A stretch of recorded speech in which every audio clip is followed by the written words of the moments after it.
ఈరోజు గుంటూరు పశ్చిమ 19వ వార్డులో ప్రచారం చేసుకోవడం జరిగింది. చాలా అశేష జనవాహిని, హర్షం, ఆనందం నేను ఈరోజు పొందాను.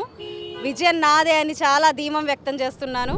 అయితే ముందుగా ఈరోజు కడప జిల్లా అచ్చంపేట రాజంపేట మండలంలో ఈరోజు నా చేనేత కార్మికుడి కుటుంబం, నా బీసీ సోదరి కుటుంబం ఆత్మహత్య చేసుకుంది.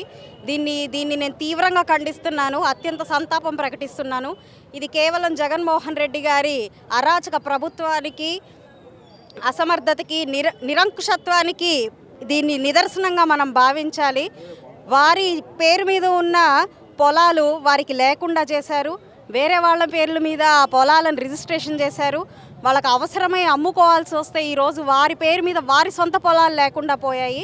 రెవెన్యూ శాఖకి వారి పూర్తి వాళ్ళ తొత్తుల్లాగా వాళ్ళు పనిచేయడం వల్ల ఆ ప్రభుత్వానికి వాళ్ళు అలా పనులు చేయడం వల్ల ఎంతోమంది వాళ్ళ సొంత పొలాల్ని కోల్పోయి ఈరోజు ఆత్మహత్యలకి పాల్పడుతున్నారు.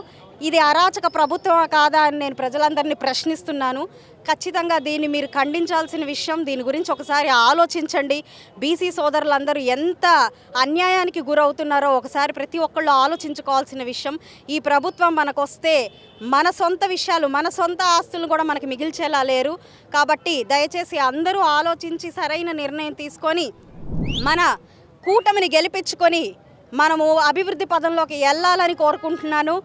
జై టీడీపీ, జై జనసేన, జై బీజేపీ, కూటమికి జై.